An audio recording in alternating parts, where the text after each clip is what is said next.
City, the remarks of the President of Iran.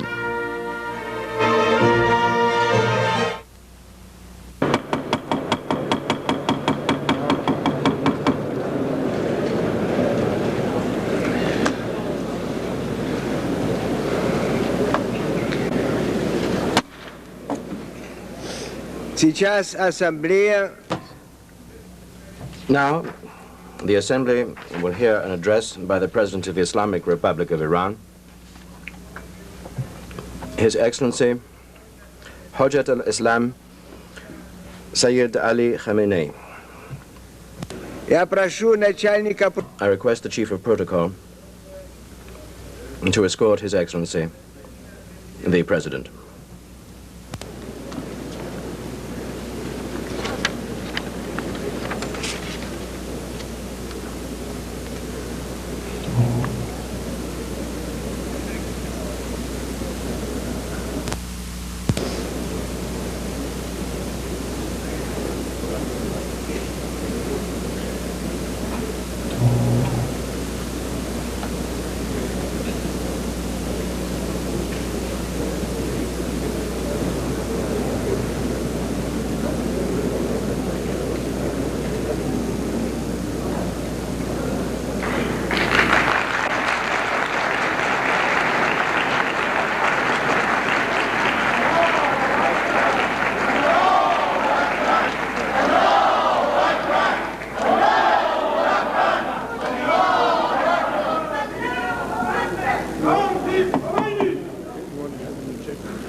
On behalf of the General Assembly, I have the honor to welcome to the United Nations the President of the Islamic Republic of Iran, His Excellency Hojat al-Islam Sayyid Ali Khamenei, and to invite him to address the Assembly.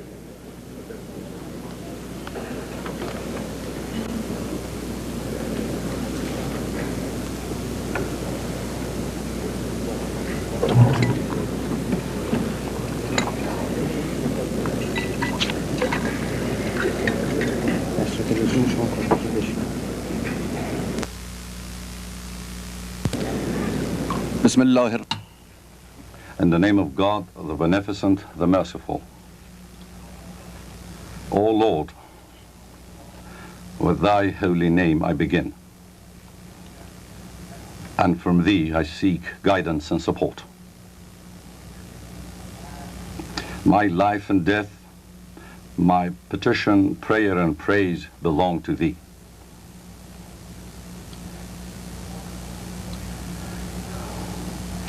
I beseech thee to grant the clarity and magnetism of the word of truth to my utterances, and make them a message for the millions of people who passionately thirst after truth, and for those who shall, in the future, seek the truth. O God Almighty,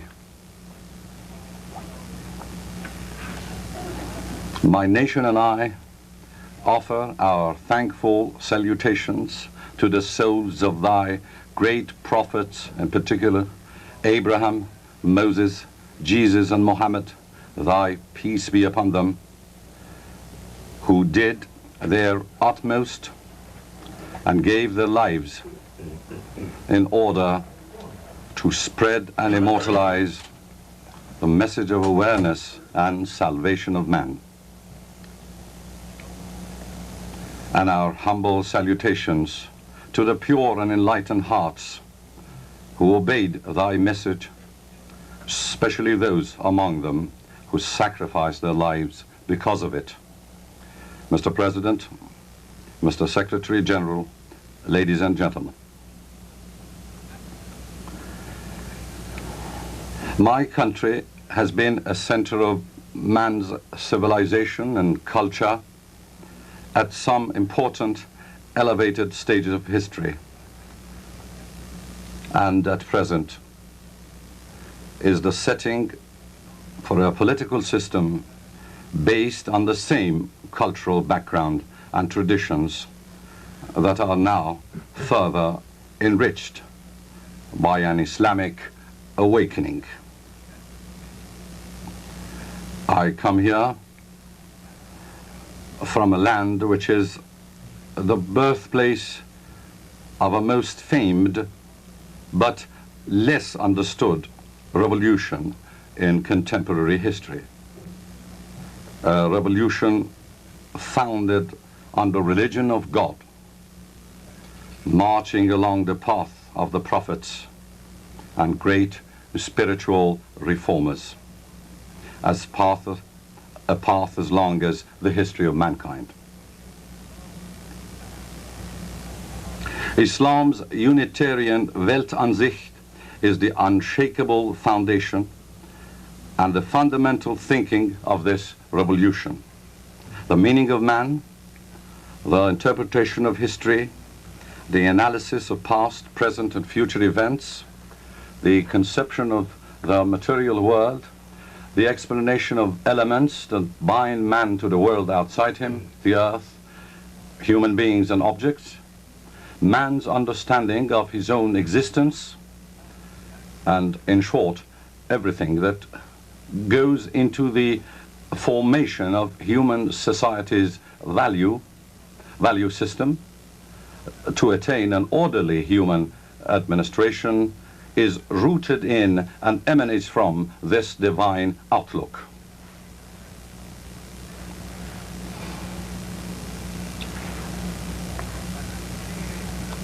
In Islamic thought,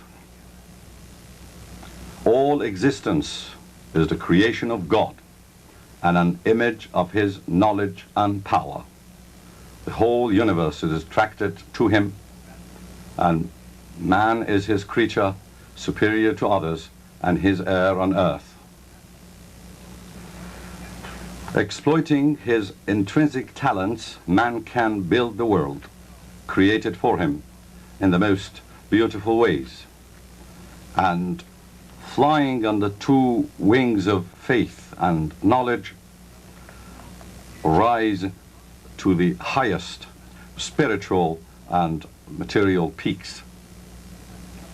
Conversely, man can create a hell of oppression and corruption by going astray and wasting and perverting his God-given potential. The only light illuminating his path is belief in God and submission to his commands. The temporal world is a cultivating ground for the next world, and death is not the end of life, but only a passage to immortality and the beginning of a new existence. In Islam's divine thought, all mankind are brothers and sisters and creatures of the Almighty. There is no discrimination of color, race, sex, or geographical location of people, and these distinctions do not make a man or a nation superior to others. When racial and geographical characteristics are disregarded, an act of aggression against a person is aggression against humanity. The feeling of superiority and monopoly has set brother against brother, and the blood that has flowed has never dried. The same motives and the same actions created streams of blood, and finally seas of blood have appeared between those seeking superiority and domination and the victims of such arrogance. In this way, peace has been taken out of man's life. The prophets invited people to submission to God because this crushes the feeling of egocentrism and superiority in man and offers him the purity and tranquility of a paradise on earth before the eternal one in heaven. They persuaded man to control his instinct of domination and superiority. They also warned against the wasting of human potential and slipping into the mire of moral corruption. They opened fountains of virtuosity, honesty, love, work, initiative, knowledge and consciousness. And they stressed the love of God and his blessing of people, which are man's only insurance against perversions and are a guarantee for the sublimation of his soul. They taught man to use his power to safeguard these values, to block the way of the intruding satans of corruption and perversions, to fight ignorance and the cruelty of slavery, to safeguard knowledge, justice, and freedom. They taught him neither to oppress nor let others oppress him. They told him to rise in defense of equity and justice and not to give evil a chance. They also told him that surrendering to enemies of justice, virtuosity, and charity only results in the destruction of these values and amounts to acquiescence to evil, oppression, and corruption.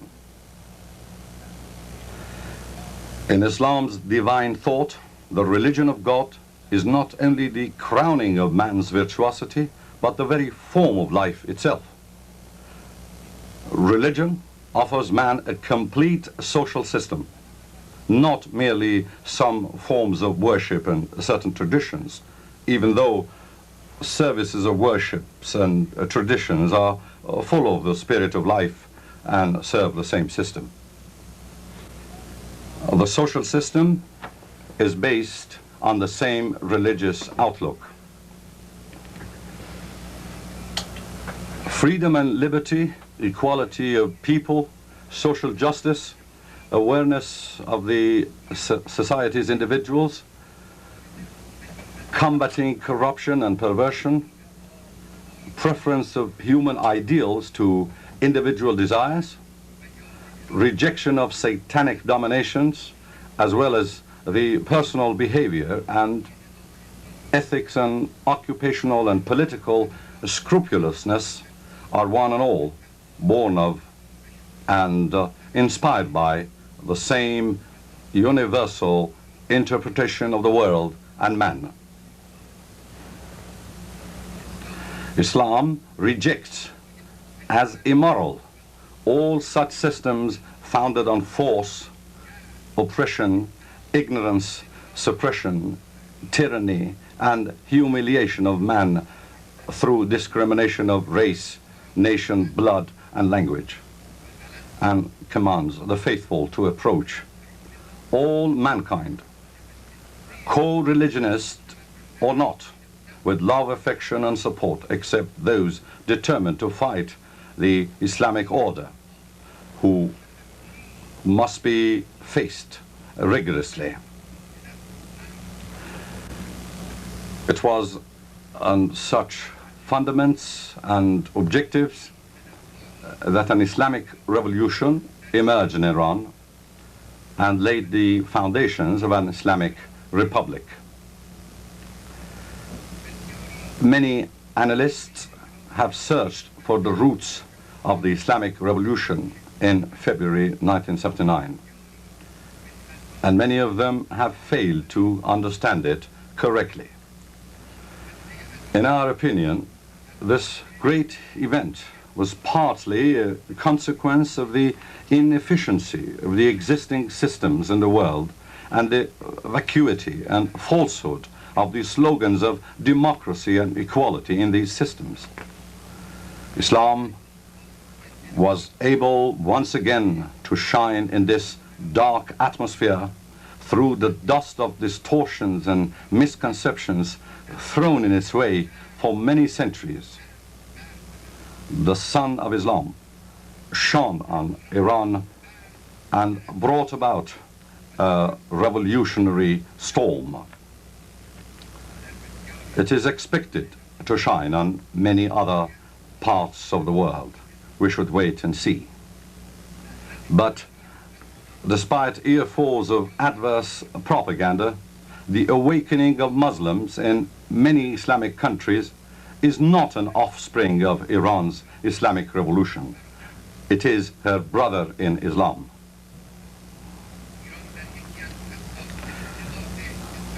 Iran is located at one of the most sensitive spots of strategic importance. It has a background of science and culture and abounds in material resources.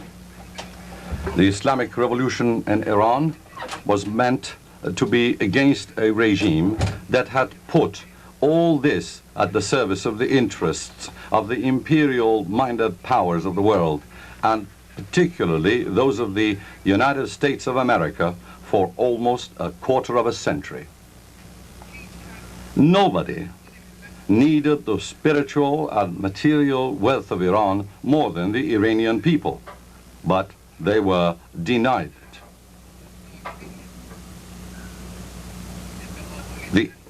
The ancien regime's claim of progress and modernity were all false. But the West's propaganda machine, especially its Zionist component, kept publicizing them. It was such a regime that the Islamic revolution toppled and suggested its own significant goals. 9 years have since passed, yet it is still felt that many questions are not quite clear. The fact is that in the case of our revolution and our opinion and principles, much more uninformed opinion and evil talk have been heard than in other cases. I now try to shed light on certain exceptional aspects which give different characteristics to this revolution for the benefits of those interested in truth. I shall end my statement with a brief message. 1. This revolution was, right from its beginning, a people's revolution. Totally and 100%.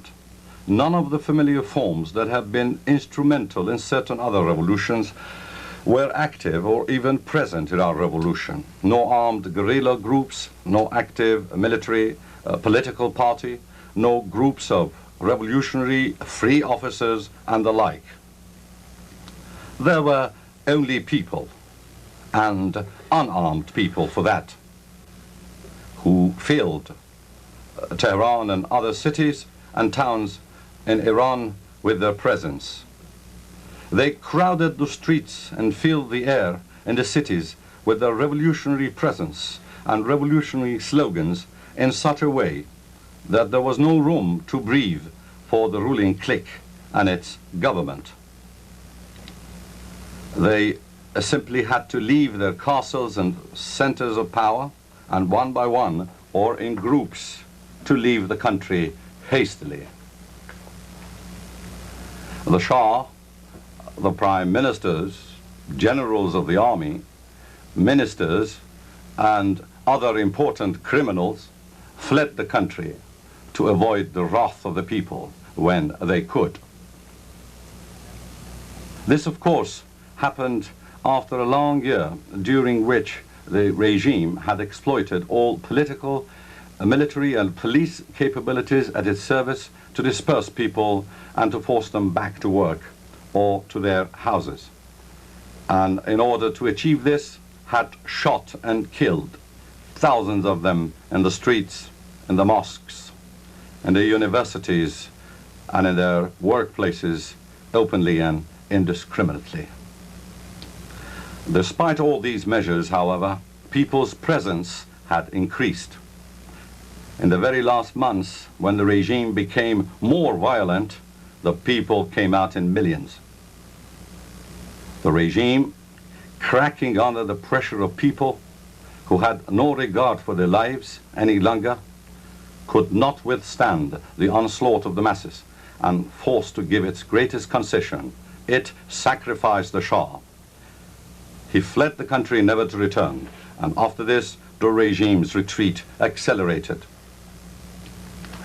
The great leader of the revolution, whose every word to every individual Iranian was a lesson in consciousness, resolve, and purpose, was able to announce the formation of a revolutionary administration with trust in God Almighty, who encompasses all other powers, and with reliance on the people's indomitable will. The Shah's tyrannical rule that was left without an option collapsed automatically and melted away.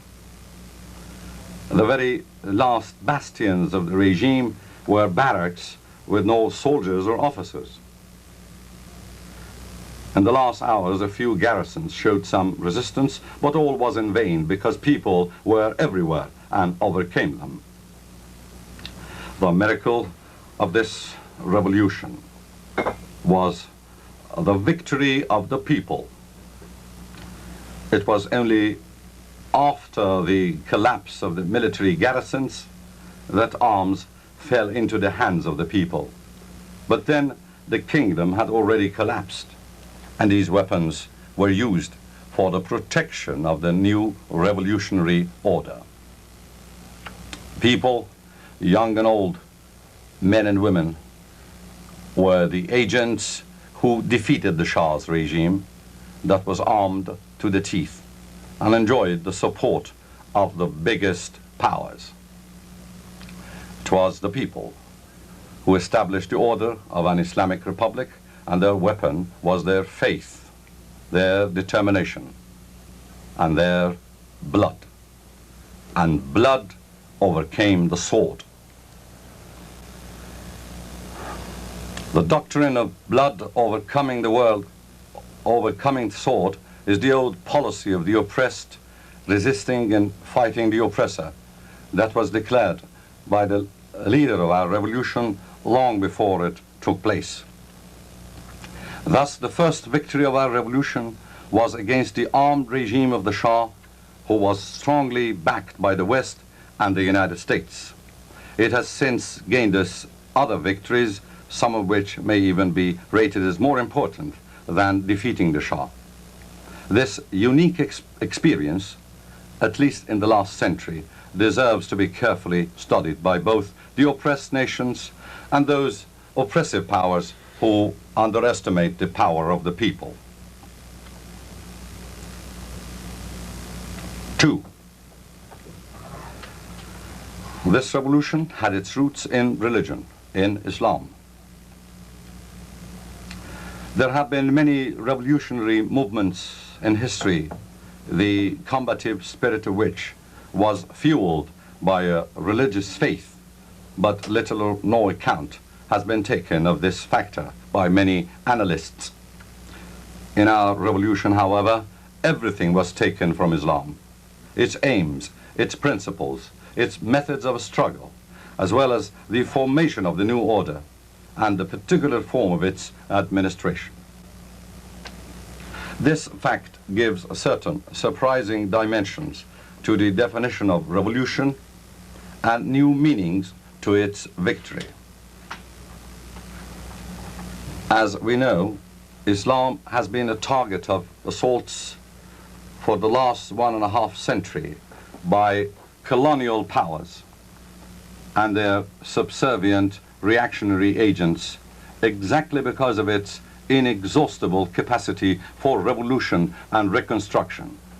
Furthermore, Islam is a sacred faith and a divine religion in more than 50 countries and among some 1,000 million Muslims, and therefore a revolutionary victory, the spirit and substance of which is derived from Islam, is in fact the victory of those billion people over all historic invaders against Islam.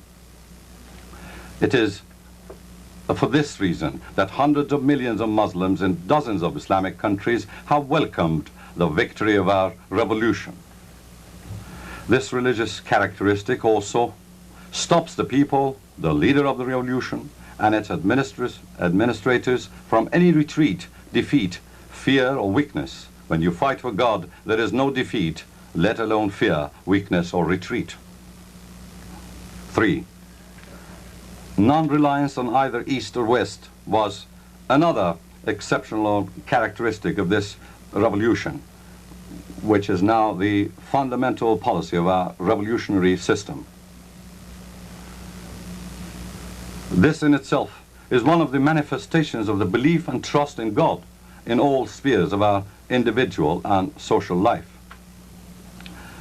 The dominant thinking in the political world today believes that without reliance on one of the power blocks, no movement may survive in the contemporary political world. There may be a difference of emphasis about this, but there seems to be no argument on the sacred principle. There are also people who, ideologically speaking, endorse non-reliance or non-alignment, but do not suppose, pragmatically speaking, that it could work. Our revolution has, in such an atmosphere, offered a new philosophy and followed it most sincerely. Our revolution proved that the imperial-minded powers may be ignored, that their bullying tactics may be resisted, and that blackmailing may not be effective, provided that there is belief in a power much more powerful than all material powers, belief in God Almighty.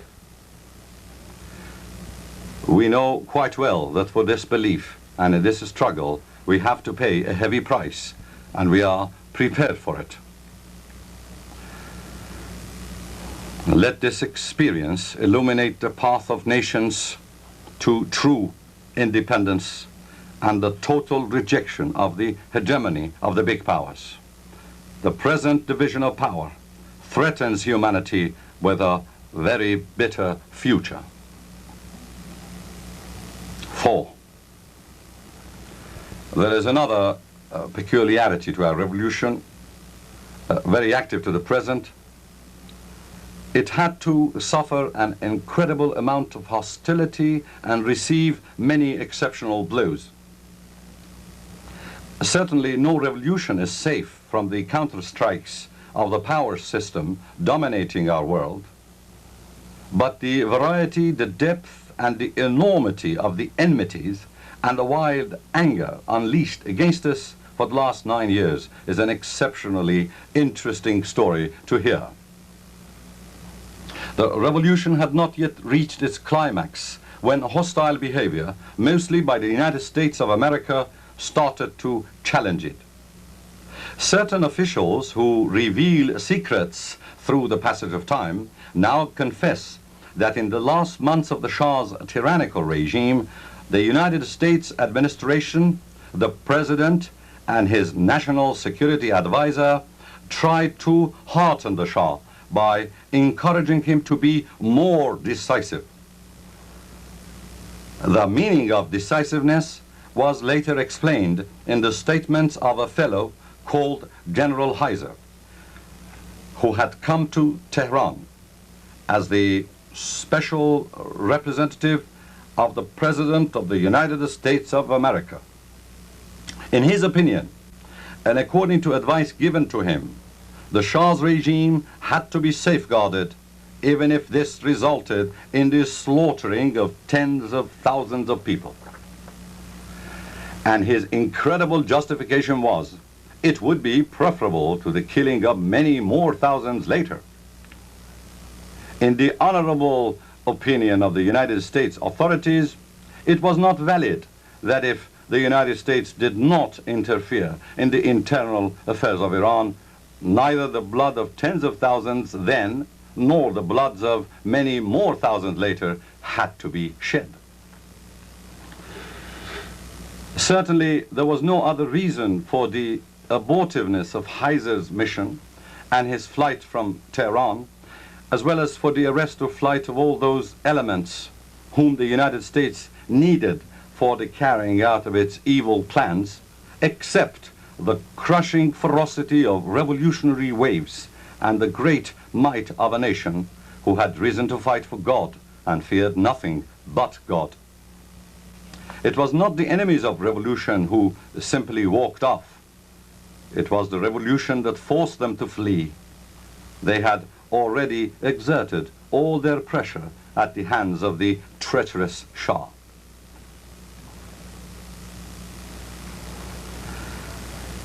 After the victory of the revolution, hostile plots were hatched in a variety of forms.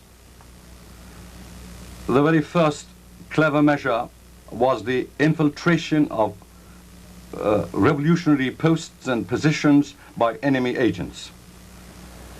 And the second was the organizing of all sorts of opposition parties and groupings in a free political atmosphere after decades of dictatorship and suppression. In the former case, it is interesting to note that a loyal agent who a few weeks after the revolution was tried in a revolutionary court and executed for treason had, by hook or by crook, got himself appointed as the commander of the Air Force in the first days of the revolution. And in the latter, it would suffice to say that in the very first months after our victory, some 400 political parties and groups surfaced in Iran that included anything from loyalist to communist to separatist to pan-Iranist. And it should not, of course, be forgotten that certain foreign embassies in Tehran, especially the embassy of the Ark Satan, were the centers that organized some of these groups and helped them financially and ideologically. A bloody, merciless kind of terrorism was another vengeful hostility towards our revolution. Terrorist groups who lacked any form of popular base, by stealing arms and ammunition and explosive material, not a difficult job in those chaotic days of revolution, and through the assistance of certain foreign governments, established a vast terrorist network in Iran. Individual and group assassinations, colossal bomb explosions, hijacking of aircraft, kidnapping, horrible incidents of torture, indiscriminate shootings, and deliberate slaughtering of people were some of the measures carried out in Iran by some terrorist groups supported and encouraged by the infamous enemies of our revolution. The victims of this barbarous violence represented all strata of the Iranian society. They included important leaders and authorities of the revolution, as well as ordinary people, such as the oppressed workers and toilers, men and women, and of course, innocent children and passers-by. Today, the leaders of these terrorist groups, who have often claimed responsibility for their criminal actions, are given security and protection and provided with a comfortable life in the United States, France, and some other Western countries, and go about by the euphemism of opposition to the revolution. And the countries who patronize these terrorists accuse the Islamic Republic of Iran of terrorism. An astonishing paradox of politics is that the innocent victims of a blind, barbarous terrorism are themselves accused of terrorism by those who helped establish these terrorist groups and are, at present, looking well after them.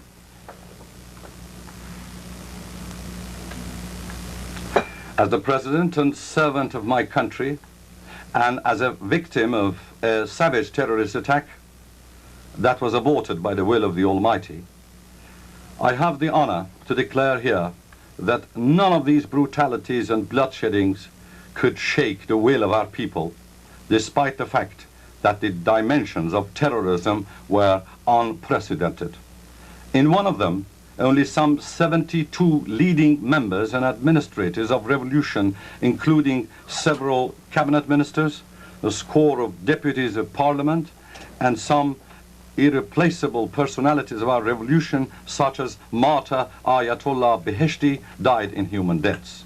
And in another incident, the president and the prime minister were blown to death together. But these brutal animosities served only to strengthen the people's faith and trust in God and to increase their revolutionary wrath. Military coups d'etats are the traditional sanguinary experiment with all revolutions by the big powers. And in the case of the Iranian revolution, it was organized many times, and one of them reached a very dangerous state. If it were not for our people's support and the vigilance of our officials, the predictions of the American general for several bloodbaths, and the massacring of millions of people would have materialized. But the greatest, the most painful, and the most catastrophic act of hostility by our enemies was the imposition of war on our revolution. That is, the stimulation of the ambitious instincts of a neighbor, persuading it to invade and assuring it of all sorts of assistance and support. Today, after some 7 years of war, it is quite clear to all that the invasion of Iran by the Iraqi army on 22nd September 1980, that is 19 months after the establishment of the Islamic Republic, was in fact aimed at defeating the revolution and the overthrow of the Islamic Republic. The invasion was carried out with some 10 divisions and hundreds of fighter bombers. They attacked from the ground, from the air, and from the sea. There were also such expansionist goals as annexing a province of Iran, a fact that has frequently been confessed to in the Iraqi press and publications, as well as articles by non-Iraqi paid pens. The Iraqis have, more often than expected, declared both these goals openly and revealingly. What Iraq anticipated as a reward for this invasion, apart from stabilizing its internal situation, was to emerge as the dominant power in the region, or at least in the Arab sphere. This would have been a lot for the non-entities ruling Iraq. Access to a considerable coastal border in the very important Persian Gulf region was certainly another motivation. By an Iraqi victory, which would accompany Iran's defeat, its disintegration, and the collapse of the Islamic Republic, the imperial-minded powers would also reach an important goal: the removal of a new system which had disturbed the existing political economic balance and put an end to the influence of big powers, especially that of the United States. In case of our defeat and circumstances, the circumstances would be back to normal for the United States and some others, and the same old story of political and economic influence would be repeated. We were first taken by surprise, we should admit. Our preoccupation with innumerable internal problems of the revolution and our lack of sufficient experience made the invasion possible. But the particular characteristics of this revolution came to our rescue. Within a few months, the heroic, miraculous efforts and sacrifices of our people and their armed forces had resulted in the liberation of a large part of the occupied territories. Nevertheless, the catastrophic effects of this invasion escape description. Prosperous cities such as Abadan, Khorramshahr, Hawaize, and Kasra Shirin were razed to the ground. Just the small city of Disful was hit by some 250 ground-to-ground missiles. Numerous happy villages of which not a half-smashed wall is left. Factories that were turned into piles of metal rubble. Numerous farms that were wiped away. Invaluable cultural monuments that have been seriously damaged. And most important of all, the innocent people who lost their precious lives. The committing of war crimes, such as savage attacks against civilian residential areas, the massacre of thousands of defenseless women and children, the imprisonment of passengers and passers-by on the occupied roads in the first weeks of the war, violations of international commitments and regulations,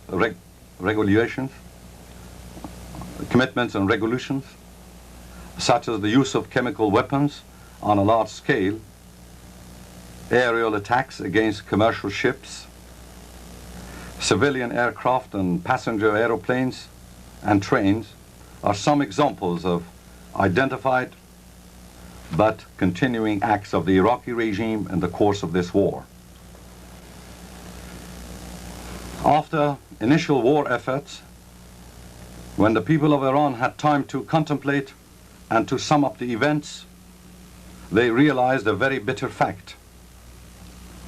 And the fact was that security based on the promises and commitments of a war-mongering aggressor has no validity.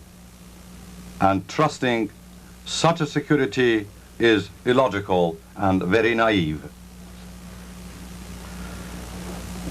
The head of the Iraqi regime had publicly announced that its agreement with the Iranian government in 1975, otherwise known as the Algiers Agreement, was signed at a time when Iraq was weak, and therefore it was not binding or valid anymore.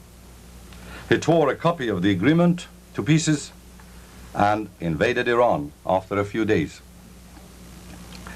This was a bitter but enlightening lesson for the Iranian nation. From that moment, our awakened revolutionary people made a decision and set a clear objective for their efforts. They decided not only to liberate the occupied territories and seek war compensation, both of which they are unambiguously entitled to, and despite the fact that a great part of the damages could not be compensated, but to punish and remove the aggressor as a more important goal. By proposing the punishment of the aggressor, we have not only sought a secure base for our national security, but we have also looked for security and stability throughout the region. If an aggressor is once punished for its aggression by the international family of nations, we can rest assured that the aggressor instinct that is often found with evil and opportunistic elements will be suppressed for many years to come. And our region, or perhaps the whole world, will not have to suffer the catastrophic consequences of unprovoked aggressive wars. The Nuremberg trials have guaranteed some 40 years of peace and security for the war-addicted European states. Why should we discard the experience of Nuremberg? When thousands of square kilometers of our country was under occupation, the big powers, exploiting their powerful weapons of publicity, put us under very heavy pressure to accept ceasefire in return for the formation of a committee that would arrange for the invader to return to international borders. This would have meant that we left part of our existence and part of our honor and dignity under the feet of the enemy, and begged the attention of this or that international committee in the hope of regaining our integrity. There was no bigger insult to the intelligence of an honorable revolutionary nation. The least informed people in the world have the sanguinary tragedy of the Palestinian people in front of their eyes in order to reject such tyrannical proposals. If imposed ceasefires and deceitful, empty promises have restored the legitimate and obvious rights of the Palestinian nation, they would also help others to restore theirs. In our case, even today, when we have liberated the largest parts of the occupied lands through the heroic efforts of our people and at the cost of their precious blood, with some parts such as Naft Shah, still under occupation, we believe that our most important task is to punish the aggressor. And today, when we look back at the irrecoverable cost of this imposed war, we value it more than ever and believe that without punishing the aggressor, any other achievement would be a loss for our people. As a nation who has borne the burden of a 7-year war, we long for peace more than anybody else. But we believe that peace, a lasting peace, can only be established in the light of punishing an aggressor who has added many other sins to the original sin of aggression since he started the war. Today, as in 1975, Iraq is again in a weak position, and everyone knows this. The kind of peace approved by the Iraqi regime today would, after a few years, or whenever it suspects itself to be in a strong position, evaporate in a moment, and another war would engulf the region. The only guarantee for the future is the punishment of the aggressor. Peace is, without doubt, a beautiful and attractive word. That is so true that even the biggest international warmongers and the producers of weapons for global destruction flirt with it and love it hypocritically. But, in our opinion, justice, a word that the powerful and the oppressors regard with fearful caution, is even more important and more beautiful. The number of those who have given up their well-being, their peace, and their lives to secure justice is not small. These people are always recognized as great heroes. European cities still take pride in their resistance against Hitler's aggression, and Leningrad still prides itself for a self-burning that astonished and disappointed Napoleon's army, and a 4-year resistance when besieged by the Nazi invaders. The United Nations organization particularly has the obligation, according to the very first article of its charter, to secure justice in the special form of taking measures against acts of aggression. And this is all that we expect from the world and from the United Nations. The big powers have hypocritically named the war imposed on us a meaningless war. But at the same time, they have consistently supported the initiator and aggressor of this war politically, militarily, and economically. There is no doubt that starting such wars is always meaningless. But as long as the aggressor was still hoping to achieve its evil end, they never called it that. Today, however, this war is very meaningful for our people.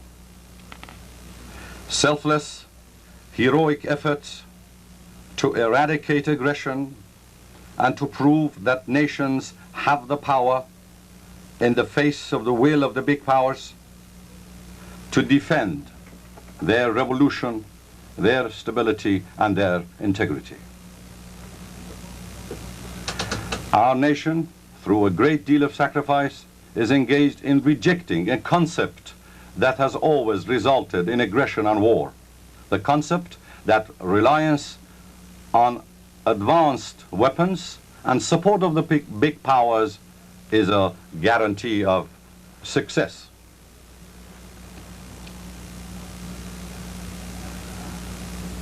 In the last 7 years, the Iranian people have searched for the answer to an important question. Today, I want to raise the question here from this rostrum. Why have all those governments who know very clearly that it was the regime of Iraq that started the war and initiated aggression. And there is no scarcity of those who know this, chosen to remain silent vis-à-vis this great international crime. And why has the world, mass media, tended to ignore its great responsibility towards the conscience of mankind and the interpolation of history in this case?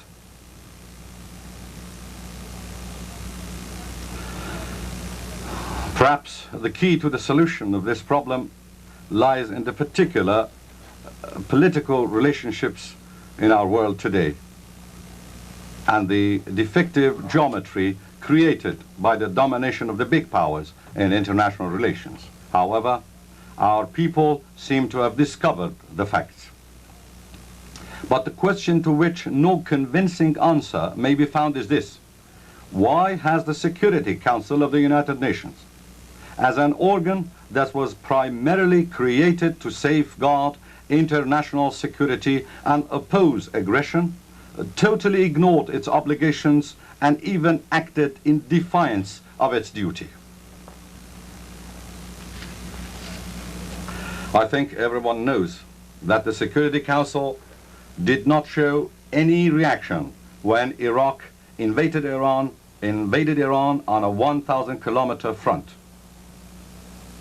The Iraqi army overran international borders in only a week and established itself deep inside Iran at points ranging from 70 to 90 kilometers. Some Iraqi authorities announced that their army intended to stay there forever. It was only after the establishment of this invasion that the Security Council issued its first resolution of 28 September 1980. This resolution did neither mention any aggression or occupation, nor made a request for returning to international borders, but astonishingly enough, it called on both parties not to resort to force any further. What this really meant was a total connivance of the occupied areas and a request from the Iraqi army not to advance further. And as far as Iran was concerned, it called on our people to stop fighting against the aggressor. And this was the very first measure by the Security Council, in which all its principal obligations for the safeguarding of international peace and security were stepped upon by itself in an ugly, tragic manner. After that, a deadly silence fell upon the Security Council for a long time, that is, up to the liberation of Khorramshahr through a military operation that broke the back of the occupation army and resulted in the humiliating capture of thousands of enemy soldiers and officers. Yet, up to this time, the Security Council had completely forgotten about a bloody continuing war, which headed the international news bulletins every day.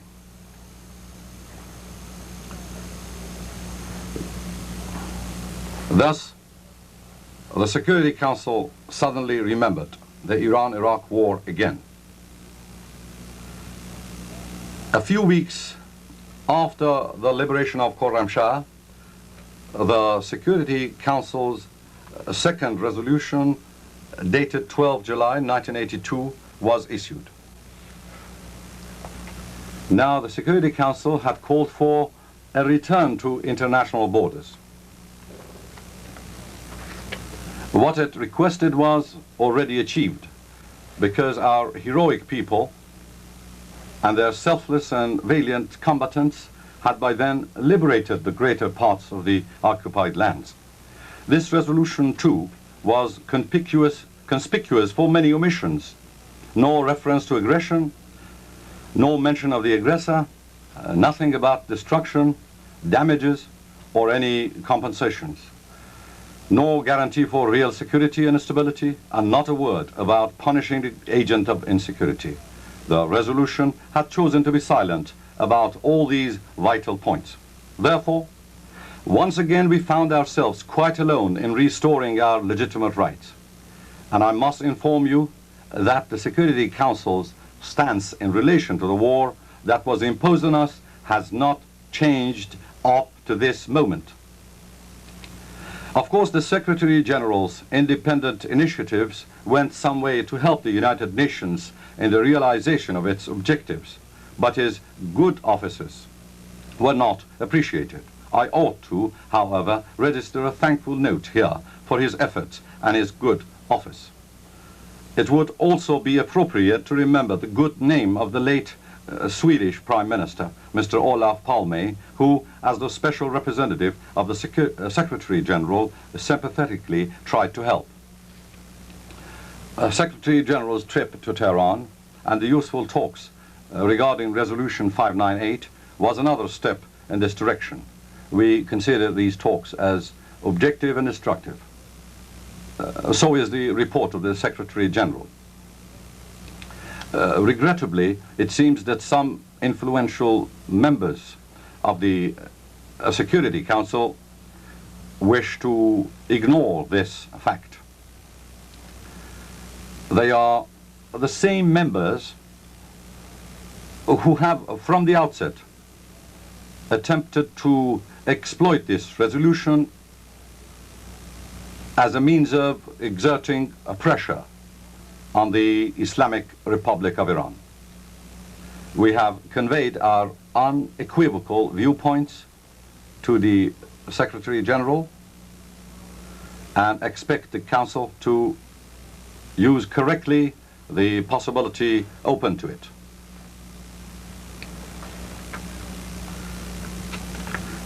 Has the Security Council anything to say for the infringement of its very first obligation to take measures against acts of aggression, which is stated in the first chapter of the Charter as the most important objective? What pressures has the Security Council brought about on Iraq in relation to threatening peace, breach of the peace, and resort to force, as stated in Chapter 7? Impartiality is the least that the Islamic Republic of Iran, a victim of a bloody, devastating aggression, could expect from the Security Council, because we all know that the Council's obligation is to take measures against acts of aggression rather than remaining neutral between the aggressor and the victim. But could the Security Council even claim that it has behaved impartially in this case?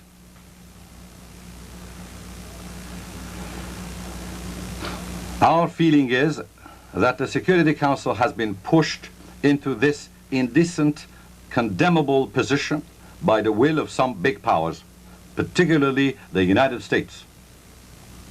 Therefore, one may say that the foundations of the security supported by such a Security Council is nothing but a nice-looking house of cards. The nations of the world, especially the peoples of the Third World, who wish to remain independent of the superpowers, may never have their security guaranteed by such a Security Council. The fact that Iraq was never condemned for aggression has not only helped keep the imposed war going, but also fanned its flames. And now, with the United States' presence in the region and the presence of other countries who have followed as a result of the Ark Satan's insistence and pressure, the Persian Gulf has turned into a dangerous powder keg. United States battleships attacked Iran Ajr, an Iranian merchant ship. They murdered 4 and wounded 3 people. The ship has been seized and its crew have been detained. American television stations announced yesterday that the United States battleships fired at this ship while it was laying mines in the waters, and thereby they, as usual, told a pack of lies to the American people. But I declare here that the ship was a merchant vessel called Iran Ajr, not a military speedboat. This is a beginning for a series of events, the bitter consequences of which shall not be restricted to the Persian Gulf, and the United States, as the initiator of the trouble, shall bear responsibility for all ensuing events. Should we now believe the United States' passionate claims for peace and tranquility in the Persian Gulf, or this open, flagrant and concrete measure to fan the flames of war? I declare here very unambiguously that the United States shall receive a proper response for this abominable act. This is only one of the evil consequences of the imposed war, and a direct result of the Security Council's inability to take proper measures against the Iraqi aggression. If the Security Council had condemned Iraq for starting the war, and later for starting the so-called War of the Cities, and later for attacking ships, today the United States would not dare threaten international peace and security so openly in spite of world public opinion, despite pressures from inside, and immediately after the adoption of Resolution 598, for the preparation and adoption of which the United States had played a key role. Was Resolution 598 only adopted to put pressure on the Islamic Republic of Iran? I must here announce to the world, and especially to the great people of the United States, that the threatening military presence of the United States in the Persian Gulf is yet another clear manifestation of the American regime's hostility towards the Iranian people. A big chapter of our history, a very bitter, bloody and evil chapter, is saturated with American enmities and grudging hostilities towards our nation. Some 25 years of support for the Pahlavi butcher and dictator, complicity with the Shah in all his crimes against our people, participation in plundering the wealth of the nation, serious confrontation with our revolution in the last months of the Shah's regime, persuading the dictator to suppress the million-strong demonstrations of our people, employing all sorts of means and devices to obstruct the path of revolution in the first years of our victory, the constant provocative contacts of the United States Embassy in Tehran with counter-revolutionary elements, continuous help and assistance to terrorists and counter-revolutionaries outside Iran, freezing of the people's assets and property, non-deliverance of commodities that had been already paid for, non-payment of assets taken from the public treasury by the Shah and deposited in his own name in American banks, efforts for an economic blockade of Iran, and the formation of a united Western front against our people, flagrant and effective support of Iraq in its war against us, and now the bullying and illogical tactic of throwing an American armada into the Persian Gulf and seriously endangering peace and tranquility of the region. These are parts of our nation's indictment against the United States administrations, an indictment that will bring under question all American claims for peace-loving and all statements by American leaders declaring their good intentions towards the Islamic Republic, which are apparently meant for internal consumption. The latest in the long list of American hostilities towards our nation was the bloody massacre of innocent, defenseless pilgrims at Mecca, in the holy sanctuary of God, at the hands of the Saudi regime, where some 400 Iranian and non-Iranian pilgrims, mostly women, were martyred, and a greater number were beaten, injured, or maimed. There are certain indications that the United States played an influential part in this unprecedented historical monstrosity. Do the United States administration and its Saudi stooges have any convincing explanation for the slaughtering of so many innocent men and women? Undoubtedly, the culprits will try to justify their evil actions with some excuses and allegations. But the nature of the incident, with some 400 dead visitors, mostly women, on the one side, and the local police armed with machine guns, clubs, and poison gas on the other, is very revealing. Although blood that is shed wrongly at the hands of cruel, merciless tyrants will carry its clear message with it, not only for today, but for all times, and will reveal the evil nature of the butchers. The Mecca incident also demonstrates the coordinated behavior of the United States and the Arab reactionaries, and unveils the secret cooperation of the two sides in the Persian Gulf region. This gives the incident an international dimension that must be carefully looked at by international forums. I must emphasize here that this indictment is directed against the leaders of the United States regime and not against the American people, who, had they been aware of what their governments have done against another nation, would certainly endorse our indictment. Our people have shown that they have faith in their goals and are ready to defend them at the cost of their lives. Such a nation has no fear of the United States or any other power, and with the help of God, it will prove that victory belongs to truth and the believers in truth. Mr. President, Mr. Secretary General, ladies and gentlemen, this was the story of our revolution. This revolution brought great hopes for nations who suffered from the oppression of the imperial-minded powers.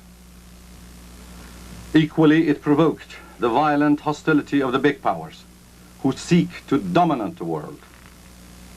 This storm of opposition, however, could not break off the young tree of this revolution because of its very deep roots. The tree was growing fast, but it did withstand some very strong, damaging storms. And now the revolution is still alive, despite the opposition of the big powers, and it shall certainly survive.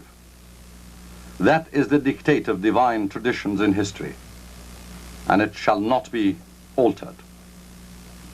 And that is our most vivid and emphatic message. The system of domination had relentlessly tried to prove the contrary in order to make the nations of the third world believe that their fate is decided by the will of the big powers. We have rejected and repudiated it. There is no doubt that the system of world domination did not wish the Islamic Republic to survive, but our will overcame.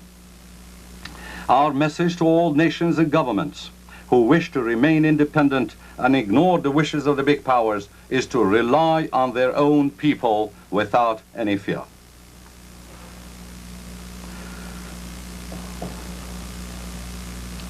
The message of our revolution remains as it was. the rejection of the doctrine of domination. Today, our world is in fact divided among the big imperial-minded powers. They believe that they are the masters and owners of the world. In other words, the world is divided into dominator and dominated parts, and the dominators decide on the fate of the dominated. The system of world domination feeds on the existence of unequal relations between the two parts.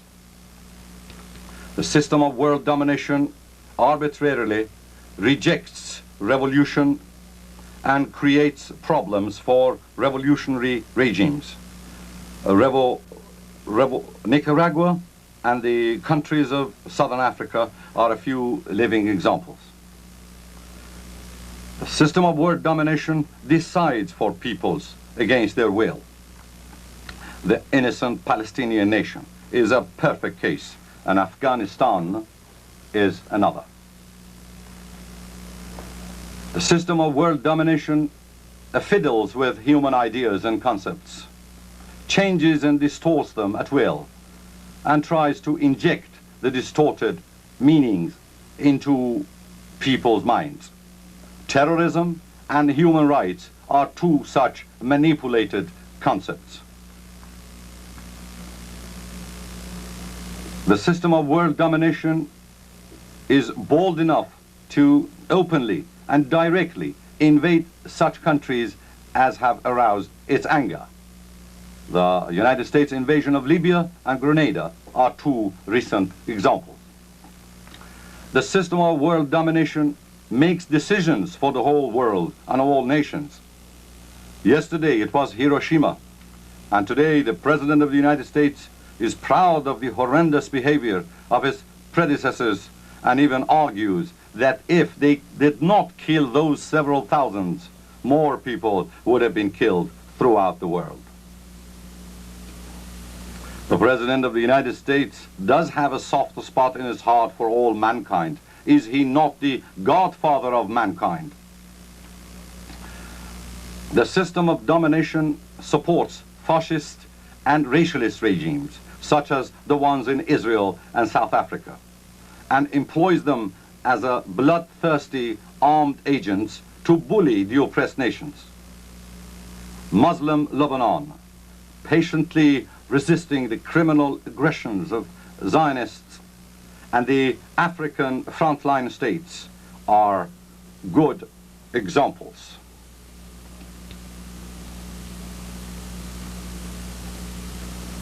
The system of world domination considers that it has the right to put pressure on international organizations.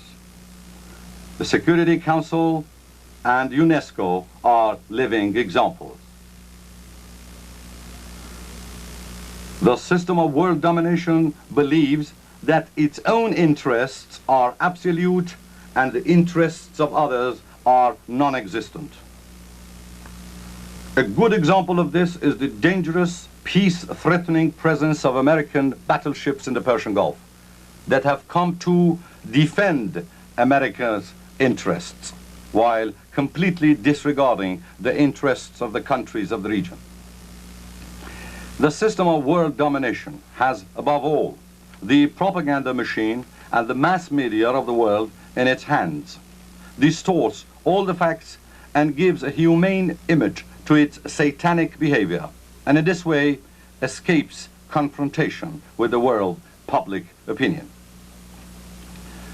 We believe that the nations and governments of the Third World, as well as the peoples of the dominators' countries, should not tolerate this evil order of things. The big powers must be told to go back home and leave the affairs of the world to its peoples.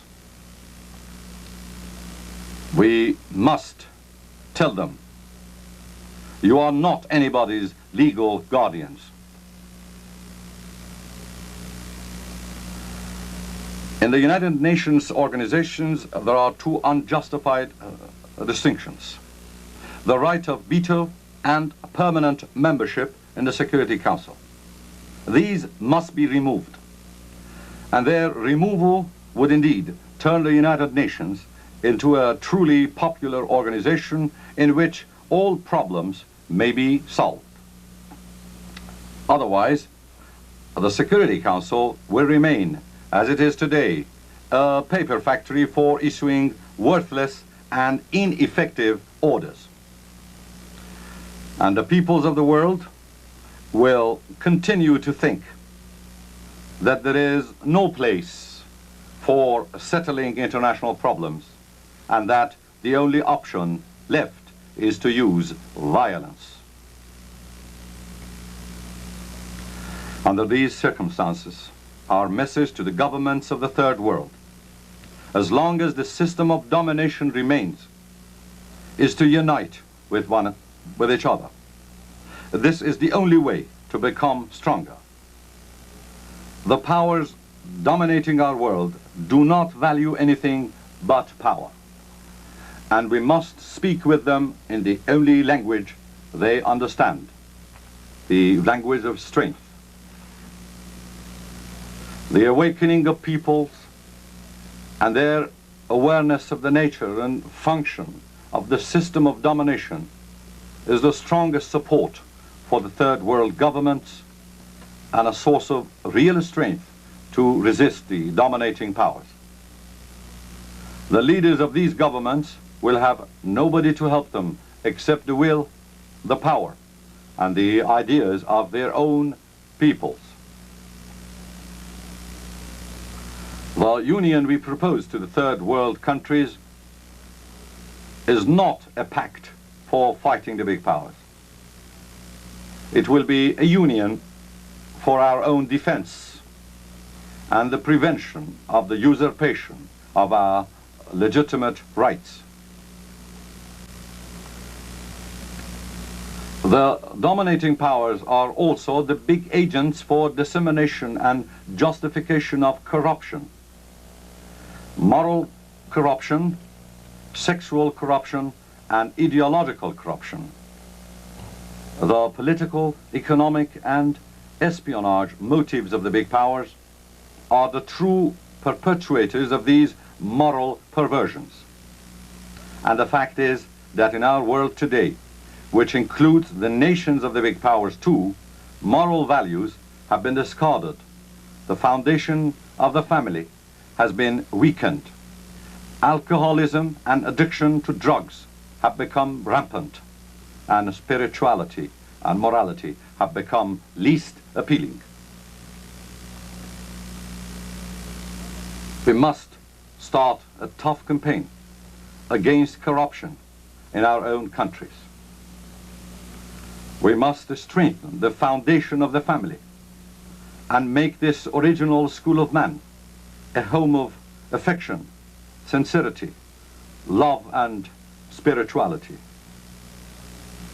We must safeguard the rights and values of women. On this last issue, we must revise all the standards that were created by the system of domination, and in order to liberate women from the humility of being sex objects that the dominant Western culture has in practice imposed on them. Women, as scientists, politicians, directors and managers, partners and mothers, must be welcome. But their exploitation as objects for pleasure, lechery, and commercials should be rejected. This will help restore the dignity and personality and half of humanity and re-establish the lasting and holy foundation of the family.